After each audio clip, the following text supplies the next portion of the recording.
It doesn't really get much more decadent than this. Monte Carlo, the stage for the Formula One race we've all known and loved. It's a historic part of the world. So much wealth and opulence and beauty and sunshine. And this is the place they chose to launch the all-new Audi S3. Now, the reason this car is important because Mercedes-Benz has just entered the market with their CLA. That's their entry-level premium car, hoping to get new buyers into their Mercedes-Benz brand. Well, Audi already had an A3. Now they're bringing the S3, and we're here to check it out. The A3 sedan will be arriving in Canada in the spring of 2014, with the S3 following in the fall of 2014. Both are built off a shared platform with Volkswagen called MQB. This platform is a significant investment for the VW Group as it's lighter, bigger, and stronger than the last Golf A3 platform and provides a sturdy basis for this new S3. The A3 will come standard with a 1.8-liter turbo engine, a 2-liter TDI diesel with manual shift, front-wheel drive, and available Quattro, automatic, and S-tronic dual-clutch transmission.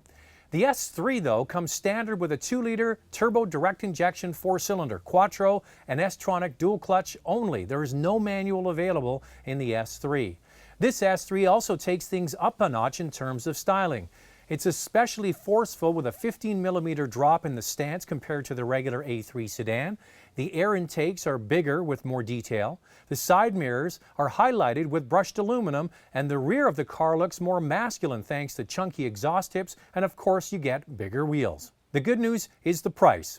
The price has been confirmed starting at $44,000, which is $6,000 less than the Mercedes CLA 45 AMG. I really do like the look of the inside of this Audi S3. I love these big bolstered seats with S3 emblazoned on the backrest. There's an option to get the diamond stitching as well. Nice soft touch materials. The screen is high mounted in the center of the dashboard, and that's good because it's high and very visible, and you have the MMI system which comes standard on the S3 right here and makes it easy to use.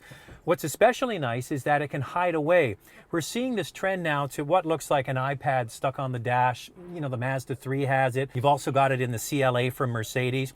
But it's a bit polarizing. Some people think it looks unfinished, and what's nice about this, because it hides away, it gets rid of that sort of clunky look having something stuck on the dash. Classic Audi steering wheel with the flat bottom. They have the gray metallic gauges in the S3. So overall, it's the same layout as the regular A3 and the Cabriolet, but with the bigger bolstered seats. What I want to show you, though, is the headroom, if there is any, in the back seat. Okay, getting in as always.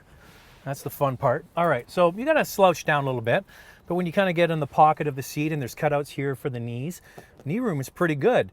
And outward visibility, I say, would better than the CLA. The CLA roofline kind of goes like this, and it cuts out your side visibility. You know what? This isn't bad at all. The windows are bigger than the CLA, which is going to be better for kids. If you've ever had kids sitting in the back seat of a car, if they can't see out, they're going to get sick every single time. So this is actually not a bad seat. It isn't the best, obviously, because it is a quite small car, but it is better than the Mercedes back seat. The new S3 comes standard with a 300 horsepower version of the same 2-liter engine found in the A3 Cabriolet. Not as powerful as the 355 horsepower Mercedes CLA 45, but I feel it has more usable power. You see, the CLA gets peak horsepower at very high revs, where this new S3 pulls from very low speeds up to higher speeds. Experiencing this carving through the switchback mountain roads just above Monaco was a blast. The steering also feels better than any Audi I've driven lately, with a direct feel, none of that mushy, vague, or over-boosted stuff that they had in the past. The sound from the engine is superb, and even thundering up steep mountain hills, the power just kept on coming all the way through the rev range. The engine really is the star of the show. Power is not an issue. I would argue that this S3 is a better everyday car compared to the more nervous-feeling AMG competitor. The suspension is more compliant too compared to the very bumpy AMG. It eats up uneven roads, but the driver always feels connected, and the power is a perfect combination of drivability and enthusiasm.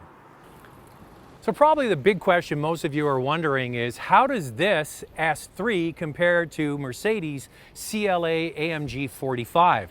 Well, I got to tell you, I prefer this car on many different levels. First and foremost, the Mercedes engine has more power, but it's peaky horsepower. It's up near the upper rev range. This vehicle has more torque through the usable parts of the engine, where you're actually going to use it day in and day out. So 300 horsepower, but it's usable 300 horsepower. We only get the the S-tronic dual clutch automatic transmission in Canada. We don't get the manual. We've had a chance to drive the manual here, and it's a shame because it really is wonderful.